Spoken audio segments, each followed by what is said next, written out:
Good morning and welcome to the Avenue Uniting Church in Blackburn, Victoria, on the lands of the Wurundjeri peoples. My name's Rod Peppiett, I'm the Minister of the Word here. Today our story from the Gospel that shapes my reflection is from Matthew's Gospel, chapter 22. And it's a story of the life, or the ministry and the life indeed, of Jesus sort of heading towards its end. And as part of that we see many encounters, many conversations, many discussions between Jesus and the Jerusalem authorities, with Rome watching on, of course. And this story, particularly today, occurs within the context of several of those, shall we say, robust conversations in the public square. From Matthew chapter 22. Then the Pharisees went and plotted to entrap him in what he said. They sent their disciples to him, along with the Herodians, the followers of Herod, saying, "Teacher, we know that you're sincere and teach the way of God in accordance with truth and show deference to no one, for you do not regard people with partiality. Tell us then, what do you think? Is it lawful to pay taxes to the emperor or not?" But Jesus, aware of their malice, said, "Why are you putting me to the test, you hypocrites? Show me the coin that's used for the tax." And they brought him a denarius. And he said to them, "Whose head is this, and whose title?" They said, "It's the emperor's." Then he said, "Well, give therefore to the emperor the things that are the emperor's, and to God the things that are God's." When they heard this, they were amazed, and they left him and went away.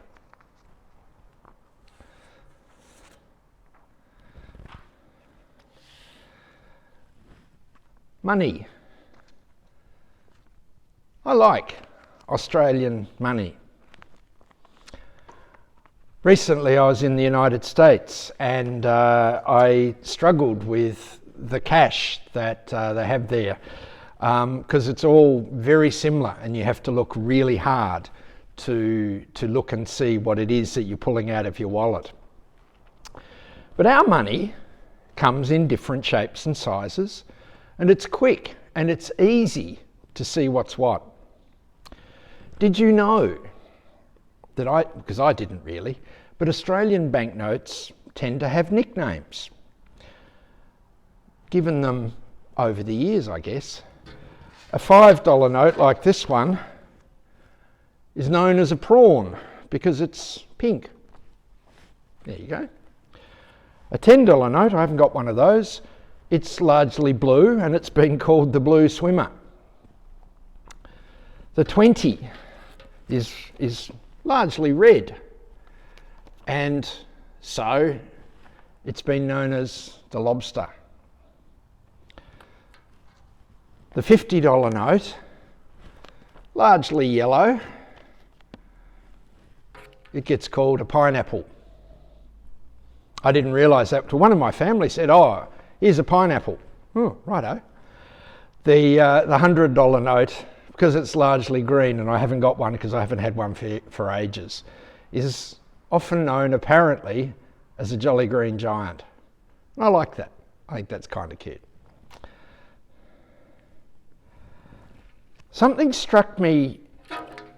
else in fact struck me about our money as I read the story earlier, of the story I've just read from Matthew's Gospel, when he asks whose image is on the coin.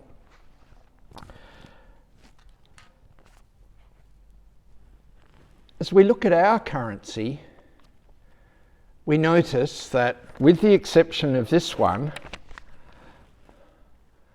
it's not the monarch.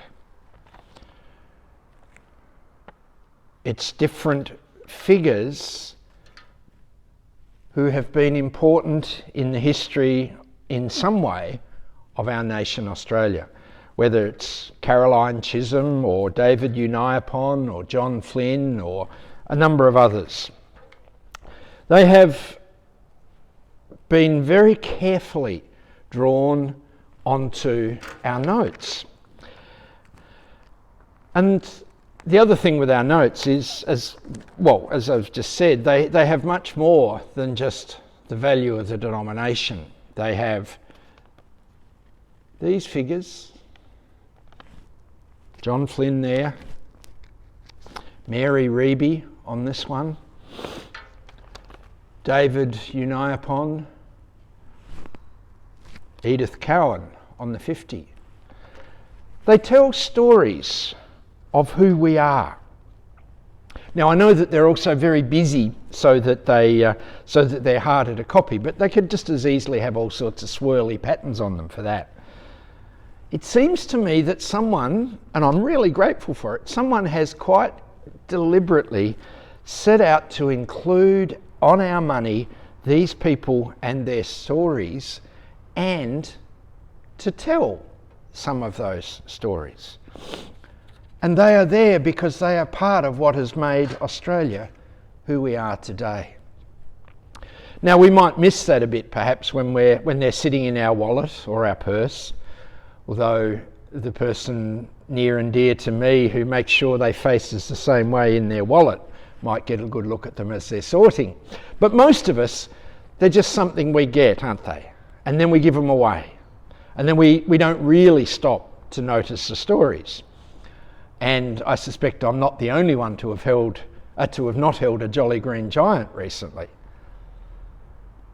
Plastic card just doesn't have the same effect, does it? Now, since we're in church, you'll be expecting me to talk about Jesus soon, I'm sure. After all, the point of the parable, the point of the story was give to the emperor that which is the emperor's, so that had the emperor's picture on it, and to God that which is God's. Surely that would have required an image with God's face on a coin or a note. That's what it means if we take it literally. But I'm pretty sure that that's not what Jesus meant. Apart from anything else, there's a couple of other issues. No one knows what God looks like. And even if they did sort that one out, one of their laws quite clearly says that they weren't to try and make any pictures of God. So what was Jesus on about? And how might we relate to this story today? We could have some really good conversations about that. And I'm always happy to have those kinds of chats.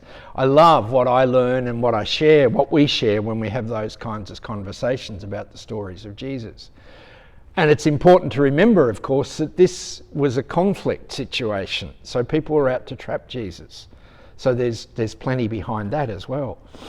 But for now, I'd like to sit just for a couple of moments with those words, give to God what is God's. And no, this is not a stewardship sermon. There's a question that might go with it. What if the images and the stories of God are printed on us?